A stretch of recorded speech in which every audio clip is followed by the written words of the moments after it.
Olá, nos debates virtuais de hoje vamos entrevistar a professora Júlia Gebara Gomes.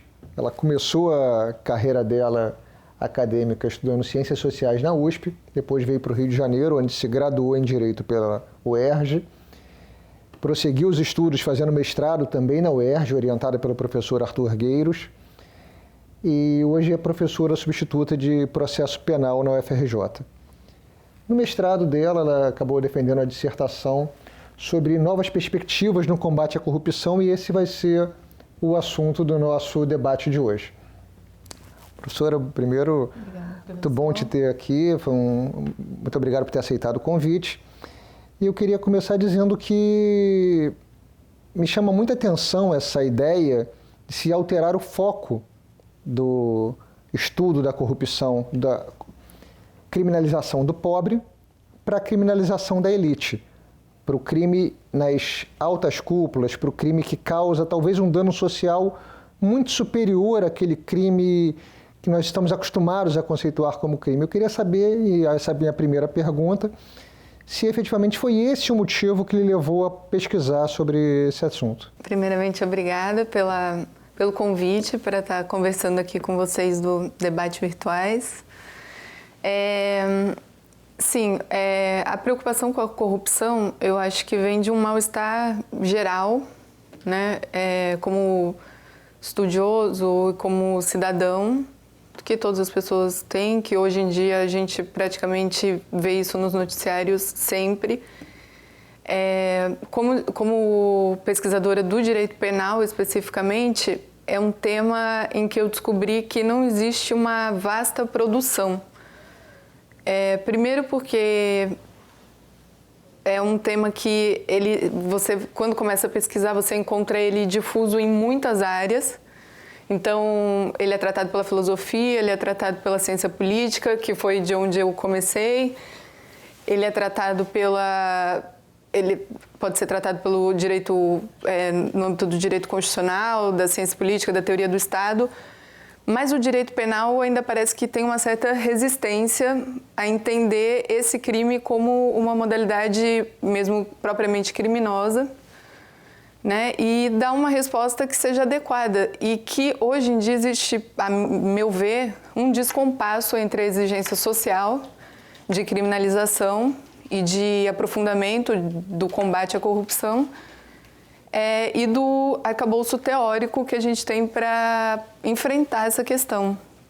Então, acho que veio, num primeiro momento, desse confronto, de que o direito penal tirasse um pouco o olhar dele dos delitos comuns, considerados comuns, que são aqueles que afetam bens jurídicos individuais, como a vida, o patrimônio individual, a liberdade, a dignidade sexual, e desse um passo um pouquinho para fora, que é a tendência atual, não só no Brasil como no mundo todo. Exigências vindas de tratados internacionais, é o que acontece na União Europeia, é o que acontece nos Estados Unidos. É esse o modelo de criminalidade hoje, uma criminalidade que transcende fronteiras, uma criminalidade que não está restrita ao pequeno, ao país, é uma criminalidade tecnológica, é uma criminalidade nova. E a polícia, e as polícias em geral, e todos os órgãos de persecução criminal estão procurando dar conta dessa nova criminalidade que afeta amplamente a realidade social. Em alguns casos, a lesão parece muito difusa para ser percebida, porém, em outros casos, é muito concreto. Você vê exemplos de desvio de verba, às vezes ligados a um setor, exemplo, a saúde ou a educação, e de que forma aquilo afeta diretamente a população. Em outros casos, alguns esquemas assim, desvio como esse da Petrobras, em que o esquema é super amplo e super complexo, você não consegue identificar quem foi lesado especificamente. Mas basta olhar para o contexto social e a gente vê que tem uma consequência, né? Entendi. E esse referencial teórico que você utilizou, eu vi que você citou Sutherland, qual é o referencial teórico que você utilizou nessa sua caminhada da dissertação? O Sutherland, ele é um sociólogo norte-americano que na década de 40 representou, com as pesquisas dele, uma quebra de paradigma. Vinha-se no direito penal de um paradigma em que as causas da criminalidade eram buscadas na pessoa, no sujeito que delinquia. Então, relacionava-se sempre a pobreza ou outros fatores biológicos do criminoso com a criminalidade, ao passo que, a partir das pesquisas dele, ele começou a olhar para os crimes de colarinho branco. Então, ele queria pegar a elite e ver que tipo de criminalidade estava sendo cometida ali. E ele, se aproveitando de umas teorias também sociológicas que estavam sendo produzidas, que ligavam o agir criminoso com uma educação propriamente, ele aprofunda essa ideia e ele desenvolve a teoria da associação diferencial. Segundo essa teoria, você não delinque porque você nasceu em tal lugar ou porque foi sujeito a tal condições, não, mas porque existe um ambiente em que aquela educação é passada. Isso poderia parecer também algo vago, mas é tão concreto hoje em dia, porque a gente vê, por exemplo, um ambiente criminoso. Uma empresa pode se tornar uma escola de crime, né? Ou um determinado ambiente político em que hoje você fala assim, mas não é possível atuar sem delinquir. Então, porque você aprende a agir criminosamente. A regra do jogo virou essa. A regra do jogo vira a regra criminosa.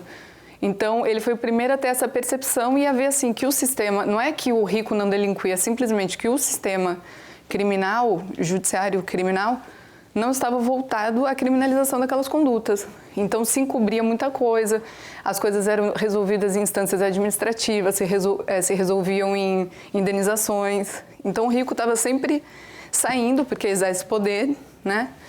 Que é a realidade que a gente tem combatido hoje em dia, que não pode, a meu ver, estar em descompasso com a teoria. A teoria tem que avançar para alcançar também essa realidade. Certo. Quando você fala de novas perspectivas no combate à corrupção, exatamente que é o título da sua dissertação, exatamente do que você quer dizer com isso? Qual é a perspectiva que você está tratando? Sim, primeiramente, dois mal-estares que eu tenho é que a corrupção seja sempre vista assim no senso vulgar, como no senso comum, né? Primeiro como uma coisa brasileira.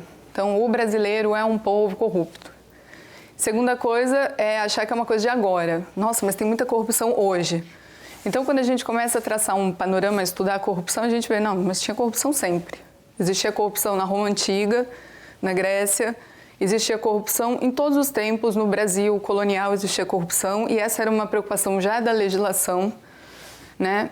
E, ao lado disso, vamos dizer assim, duas outras características que eu vejo na linguagem bem assim do senso comum mesmo são ou relacionar a corrupção a uma atitude de caráter, então uma visão moral da pessoa, falar assim, aquele sujeito é um corrupto, então ele é diferente da gente, ele está praticando atos que uma pessoa normal não praticaria. E confunde-se aquilo com a vida dele, com quem ele é, e essa visão eu acho inadequada para o direito penal, que está buscando a conduta criminosa. E, por outro lado, uma banalização da corrupção. Esse eu acho que é o fenômeno assim, que mais me causa, me chama atenção. Por quê? A corrupção, ela é, assim, as pessoas usam assim, colar na prova também é corrupção. Trafegar pelo acostamento é corrupção. Comer comida de fast food é corrupção. Fumar cigarro é corrupção. Usar droga é corrupção. Tudo é corrupção. E quando você faz isso, banaliza a corrupção, você não consegue mais identificar o ato criminoso. Então, uma primeira coisa, uma primeira conclusão a partir disso, é que a corrupção, ela seja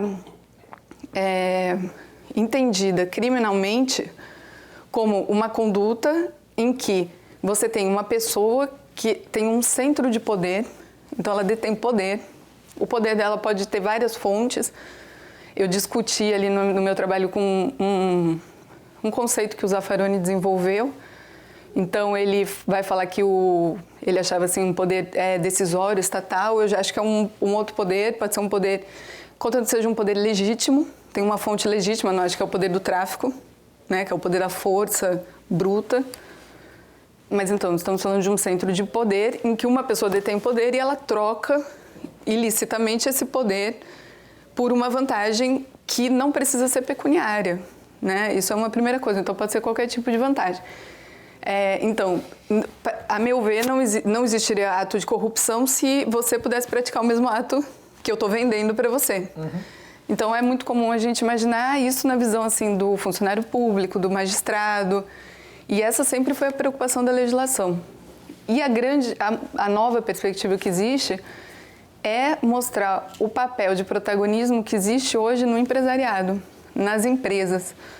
Porque essas empresas hoje têm uma abrangência transnacional, né, capazes de gerar danos incalculáveis para a coletividade e para talvez as pessoas mesmo concretamente, individualmente.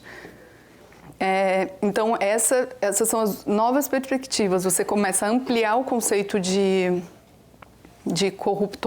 agente corrupto também para alcançar empresas que são hoje protagonistas também nesse cenário, sem excluir a conduta do funcionário público, do gestor público, mas ampliando para incluir essas novas figuras. Ótimo.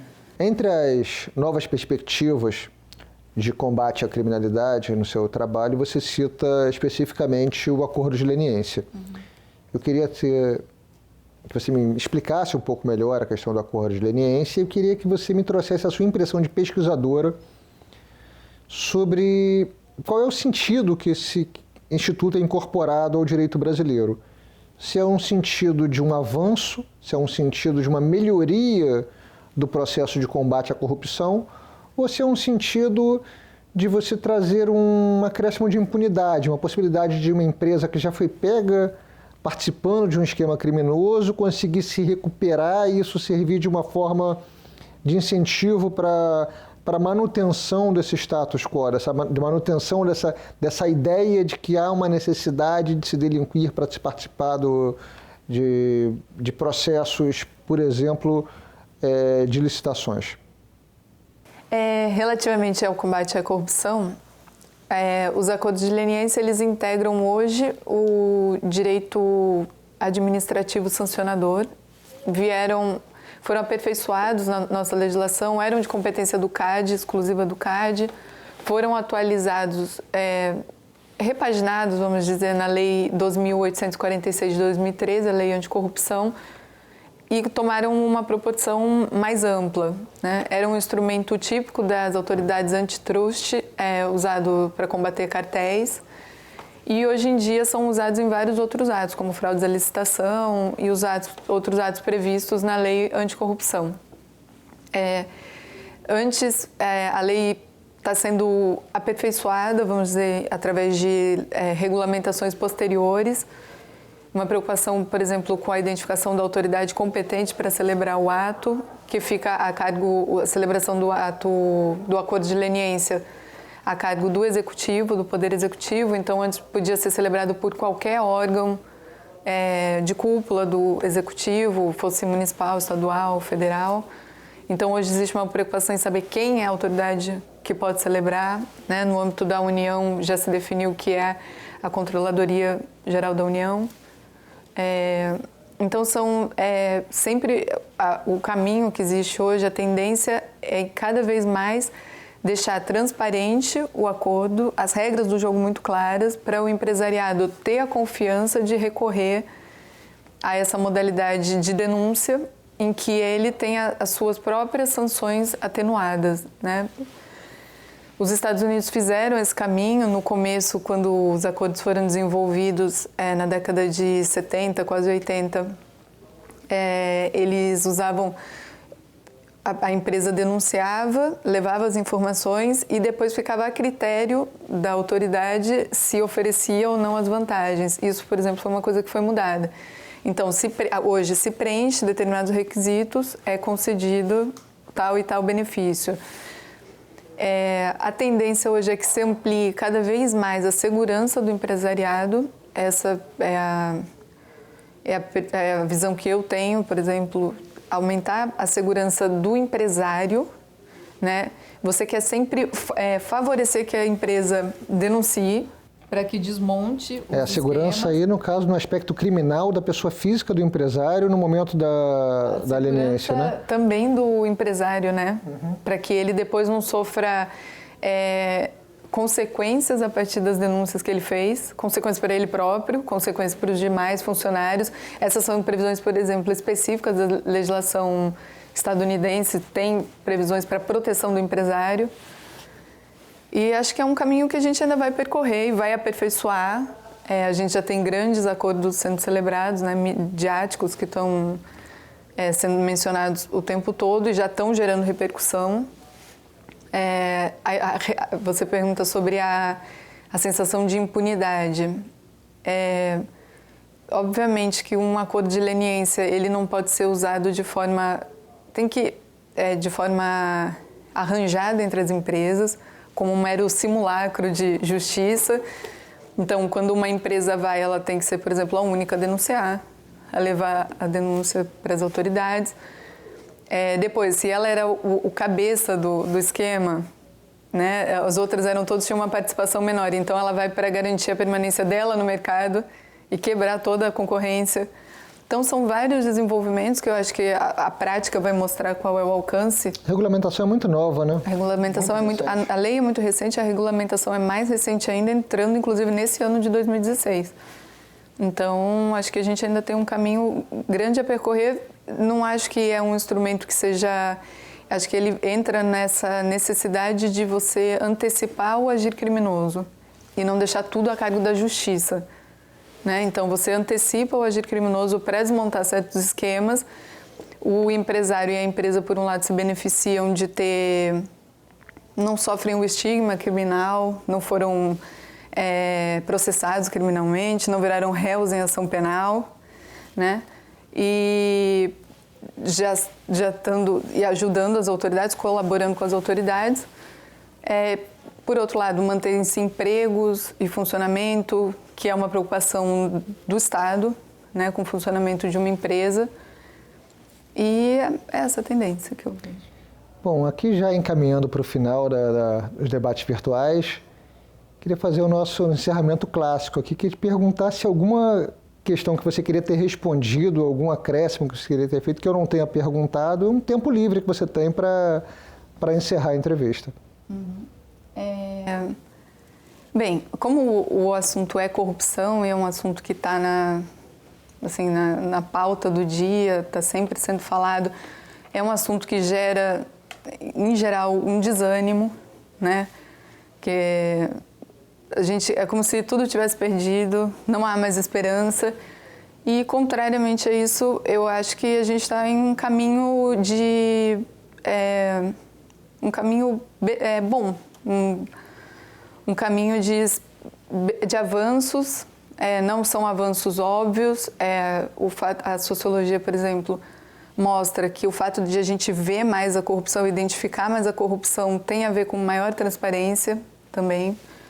Então, a gente tem mais notícias sobre corrupção, a gente acompanha mais, o interesse social está mais voltado a isso. Pode ser usado politicamente, né? Esse conteúdo, sim, pode ser usado de um partido contra o outro, levado para essa questão, mas também existe uma demanda que eu acho que é maior, que é justamente aquela percepção que o Sutherland teve sobre o agir criminoso, ele ser aprendido, ele ser uma cultura, também chegar no empresariado e na classe política, nas elites, né?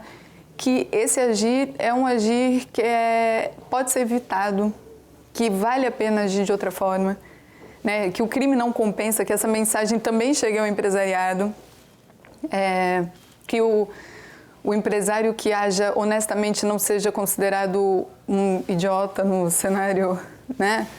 Não tenha... Ou que ele não esteja impedido de atuar, pelo contrário, que essa pessoa consiga atuar. O compliance, por exemplo, vem atender isso, que antes de que a própria empresa tenha instrumentos para fiscalização das condutas internas e por isso ela seja recompensada, né, futuramente.